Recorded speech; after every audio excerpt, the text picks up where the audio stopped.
I wish I'd got to know him earlier. I mean, I still would have been really annoyed by him in certain respects, but he is his own person, and I want people to respect me for being my own person. He is his own person, and I How about that for a turn up for the Bucks, guys, huh? And how about that for Shabby being big enough to come on national television and call it how she sees it? Now, you didn't have time to say goodbye, did you? Should we have a little look at the reaction to your departure in the house? Probably quite pleased. Come on, let's have a look. This is Big Brother. Shabby has now left the Big Brother house. The storeroom is now open for housemates to collect Shabby's suitcase. Would one housemate ensure that Shabby's belongings are packed into her suitcase and return the suitcase to the dining room? Keith, come on. Keith. Can't believe it. You right? You right?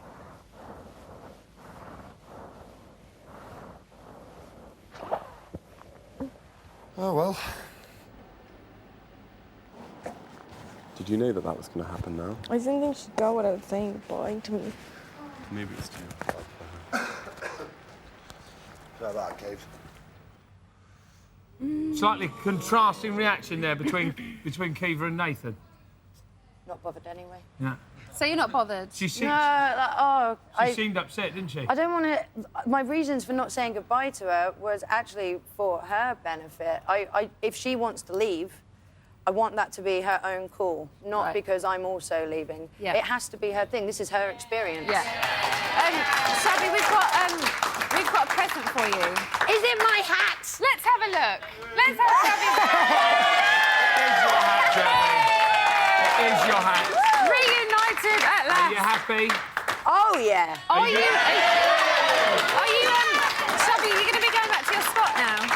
Am I going to be going back to the squat? Well, there's a question.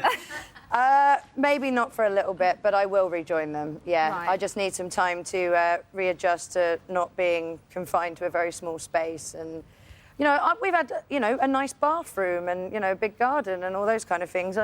You've been spoiled. We've been spoiled. Mostly, apart from the chickpeas. All right, Shabby, give her a big round of applause. Thank Great you. housemate, Shabby, everybody. Make sure you join us after the break when we'll be joined by the man responsible for putting Ben through his paces last night, Special Forces Officer Michael Hawke down. Plus, we'll get to the bottom of the housemate politics with Paul Ross. We'll see you in 4. Welcome back to Little Brother. It's 6:21 now. Since last night, the house has absolutely erupted in a way to rival BB5's fight night. Relationships have become so strained that Shabby decided to pull herself out the house, guys. Yeah, she's been out the house for just over 3 hours and just gave us an exclusive interview. Here to give us his views on Shabby's departure and putting Ben through his paces, it's a man who's been in the army longer than we've been sucking air. It's Green Beret officer Michael Hawke down. Leave no man alive. Hoo-ha! Hoo-ha!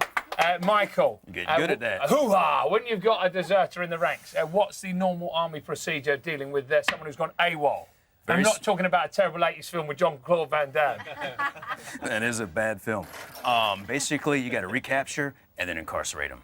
Really? Right, OK. No, I hope not. I hope not. That's a fact. Really? A long stint in the big house, or in this case, out of the big house. Do you know what? I mistook incarcerate for incinerate there, and that was a terrible mistake to make. But that's all right. You just want to put them back in some kind of prison. Too much hoo-ha. Too much hoo-ha. Who will Shabby's defection? You know, how will it affect the troops? Well, I think, frankly, there's going to be an increase in morale and an increase in chow. Really? What, so you think they're going to be happier and they'll have more food and all the rest of it, yeah? Why not? OK, let's go back to last night's show. We saw you putting Ben and Dave through their paces. I know there was a lot of coward chat going on with Ben. Let's have a little reminder of how that looked. All right. So what is this? No, I didn't tell you to stop. Keep running. Double time. Double time. Ben. Ben. Ben. Ben. Jog. I haven't done this for about 20 years. Oh, was he the most pathetic recruit you've ever dealt with? I have seen worse, but not much. Really? I'm assuming if you're going into battle, he's the kind of guy you want to be facing head on. I don't even think they'd have him. Really? No. Imagine him just standing in the trenches, just pushing his hair up. Just, ooh, Oh, yeah. I mean, if you're talking about Ben, my God, I've seen jellyfish with more spine than that boy. Okay, what would you do if he was genuine, if he was in your platoon and you were trying to deal with the situation? What would you do with him? A week of Hawk's hell, and I'll have that boy as hard as woodpecker. Really? lips. Do you think you could knock him into shape? Oh, I know it. Really? I know it. I mean, he kind of stood up to you. I've got to be honest with you, Mike. Oh, I can't believe you're going to say that. Come now, on, did he? He did stand up to him a little bit. I felt he kind of. all right, hoo-ha. let's define this. If you call dodging the bullet by throwing your buddy in harm's way bravery, okay, I call it cowardly. He still had another day above ground or something, like you say. Well, yeah, if you want to run away and live another day, there is that theory. Oh, right, okay, so he should have took the bullet. Yes, yeah? he should have. Really? He deserved it. Right, okay. I would have hoped maybe you would have opened a big can of whoop-ass on him, though, Mike. You didn't really... I knew he was going to fold before I ever got my hands on him, so I wanted him to at least experience a few moments of enrichment. Right, so okay. I went easy. And now, Mikey, we've got a lot of communication coming in about you, actually, from last night's show. Lucy says, OMG, the army guy is fit. Yeah? Yeah. Mag says, put Michael Hort in that house for 2 weeks. He's a babe. Yeah? Honey Bear 1998 says, Michael Hawk is hot. So let's have some more of him. Man, it sounds to me like they need to step away from the crack pipe. Really? Yeah. Right, okay. Well, yeah, we obviously we can't say that about those people. That was nice comments from them. It's a joke. Michael Hawk down, everybody. Give him a big round of applause. Let's go over to Emma, who's with Paul Ross. I am indeed. Lots of love for Michael Hawk there. Now let's have lots of love for Paul Ross. Thank you. Right, Paul, we want all of your big brother guidance on everything that's happening, because you're a massive fan, aren't you? I'm very You're enthusiastic, you're yes. a huge Big Brother Although fan. it was a slow burner, this one, I thought, because it took me a while to pick my favourites and my most hated, but I've now got them sorted. But now you've got them. Okay, Yep. we'll get to that in a minute. Big news, obviously, today. Shabby's out. What did you think about her walking? I thought it was a real shame. I mean, at times she's not been my favourite housemate. She was a Marmite character, wasn't she? But she was brilliant, and she reminded me, there's a great Charlie Chaplin film called The Kid, and it's got a little Chaplin with a little cap, and she's got the Charlie Chaplin bowler hat going on as well. So she's straight out of a silent movie, because she can't keep secrets. And that's why, in some ways, I think some of the people in there played her a bit and tweaked her a bit, because she's so guts out and so honest. She's very honest. You could always see what she was thinking. You didn't always want to know what she was thinking, but you could always see what she was thinking. So she's Did going to be your sorely opinion missed. of her differ when you met her just to what you'd seen in the house? I started to like her over the last couple of weeks much more. Yeah. I think it's very difficult when big personalities first go in. They can look a bit too full of themselves and a bit too dominating. And she's not really like that at all. She's very charming and sweet and very she's vulnerable. very charming. And that vulnerability came out over the last couple of weeks, I thought. How do you think? How are Big Brother walkers perceived? Do you think?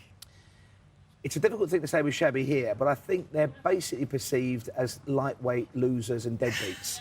Because they kind of, you sign up for something, and if you're in something for the long haul, it's different with Shabby, I think, because there's a much more emotional undertow. Yes. I mean, the one I remember is Sandy, who went in, the kilted guy, full of himself, plenty of chat, and he ended up climbing in his kilt over a fence and giving us a lovely view of the two cheeks of his bottom. Now, that's not how you want to be remembered on national television, is it? But so in the end, they're the lightweights, I'm afraid to say. They are. You would, as you said, you know, they know kind of what they're getting into, but I suppose it is a pressure cooker, as Shabby said, and until you're in there, you really don't Well, know. interestingly, hearing Shabby talking then, maybe at the back of some of their mind, and maybe with Shabby, there's an element of taking back control, because she seemed convinced she was going home this Friday. She was convinced she was going to get another nomination. So maybe she thought, you know what, I'm going to jump before I'm pushed. Before I'm pushed. Now, the whole... she walked because it all stemmed from an argument with Iffy. We hear you are a big Iffy fan. I think Iffy's great fun. I mean, she's very flirtatious, she's full on, she's just larger than life, and you kind of think she'd be great. She would make any party. Yeah. You know, if the party's dull, if he turns up, it would be great fun. And I do think last night, and again, as Shabby was saying, it's a real hothouse environment in their real pressure cooker. She wasn't that over the top, I thought, last night. A bit of Ike Tina Turner dancing, so what? But in the end, I suppose if you're up there and two big personalities, and Shabby's a big personality... I suppose it's kind of rubbing it in your face a little bit as well. Now, I understand that you have written a poem for us, Paul Ross. I have composed... He's written a poem. I have... Could you... We're going to join you for the poem. Give it to us. I have extemporised at very short notice an odd ode in honour of Shabby. No thanks, said Shabby Ranks. It's time for me to go. The journey has been fun at times, but has also brought me woe. She outstayed Silly Sunshine, but developed a crush on Kiva. If his dancing wound her up, so she had to love and leave her. Thank you. Amazing poem. Thank you, Paul Ross. Thank you so much, Paul.